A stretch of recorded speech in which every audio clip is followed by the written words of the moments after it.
तिहु काल तिहु लोक 14 भुवन माया कार्य है, उसी को सत्य मान के चल रहे। तो जैसे हम सपने में सपना देखते हैं और दूसरा जागृत में सपना देखते हैं।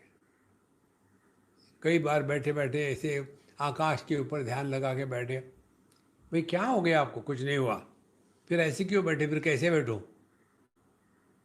क्या बैठने भी कोई स्टाइल चाहिए क्या? समझ लेना, इनका जागृत सपना भंग हो गया है। इसीलिए तिहु काल तिहु लोक 14 भुवन माया कार्य है, चिन्मात्र मैं निसंग हूं, आश्चर्य है आश्चर्य है। मैं चिन्मात्र हूं, निसंग। और ये बहुत बड़ा सिद्धांत हम आपको बता रहे हैं, बताया है ऑलरेडी। आसक्ति या अटैचमेंट यह भ्रांति है, it is an illusion, rather it is a delusion. देखो, आसक्ति संभव नहीं। किसी भी प्रकार से चिंतन करो, क्या सुवर्ण आभूषणों के नाम रूप और उपयोगिता उसके प्रति आसक्त होगा? नहीं। तो ये वस्तुओं की बात ले गई। तो वस्तुओं में होता है तत्व और तत्व का आकार। एक उदाहरण ये हो गया। दूसरा उदाहरण, हम जिस वस्तु का अनुभव करते हैं, क्या वो वस्तु हमारे दृष्टि को या हमारे इंद्रियों को या हमारे इंद्रिय उस वस्तु को चिपके हुए रहते? नहीं। और इसी कारण से हम सभी रूप रंग देख सकते हैं, हम सभी शब्दों को ग्रहण कर सकते हैं, हम सभी अच्छे बुरे विचारों को प्रकाशित करते हैं, हम जागृत स्वप्न सुषुप्ति समाधि इन सब को प्रकाशित करते हैं। कहाँ आसक्ति है? असंग शस्त्रेण दृढ़ेन चित्वा, यही समझदारी ही सब कुछ है। देखो, तो चिन्मात्र मैं निसंग हूं, माने मुझे आसक्ति का त्याग नहीं करना है। आसक्ति हो ही नहीं सकती। देखो, तो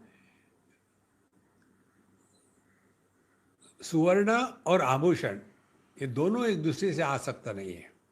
इंद्रिय और विषय ये दोनों एक दूसरे से आसक्त नहीं है। हम और हमारा देह, उसके साथ हम आसक्त नहीं है। धीरे धीरे ये बात एक बार हृदय में उतर जाए ना, तो देखो जीवन का कैसा आनंद रहता है। फिर चिन्मात्र मैं निस्संग हूं, केवल शुद्ध चिन्मय तत्व, जिसमें अन्य की प्रतीति भी नहीं है। देखो, अब दूसरे प्रकार से विचार करते हैं, चिन्मात्र मैं निस्संग हूं। तो क्या यह सांप रस्सी से आसक्त है या रस्सी सांप से आसक्त है? ये उदाहरण सुनकर के वेदांती अपने आप को कृतकृत्य समझते हैं। वेदांत के लेक्चर में सांप रस्सी को नहीं लाया तो उनको अटपटा लगता है। देखो, एक गांव का लड़का, उसके माँ बाप ने उसको कहा जाकर के आश्रम में कुछ सीख के आओ, कुछ करता नहीं। वो गया, 15 दिन के बाद आया, पूछा क्या सीखा वहाँ? बोले सीखा तो कुछ नहीं, लेकिन मैं देखा वहाँ के सभी लोग परेशान हैं। किस लिए? बोले वो किसी सांप को ढूंढ रहे हैं, उनको अभी तक नहीं मिला वो सांप। देखो महाराज, तो जो अध्यारोपित होता है अध्यस्त पर या जो अधिष्ठान के द्वारा या अधिष्ठान पर प्रभाव नहीं डालता। देखो, चिन्मात्र मैं निस्संग हूं। आप एक और उदाहरण ले लो। आदमी पर पति अध्यारोपित है, तो ये पति को मैं आदमी हूं यह ज्ञान प्राप्त करने के लिए कितने बार सूर्य नमस्कार करने पड़ेंगे? कितना जप करना पड़ेगा? कितना दान धर्म करना पड़ेगा? कितने मंदिरों में जाना पड़ेगा? देखो, कुछ भी करने की आवश्यकता नहीं।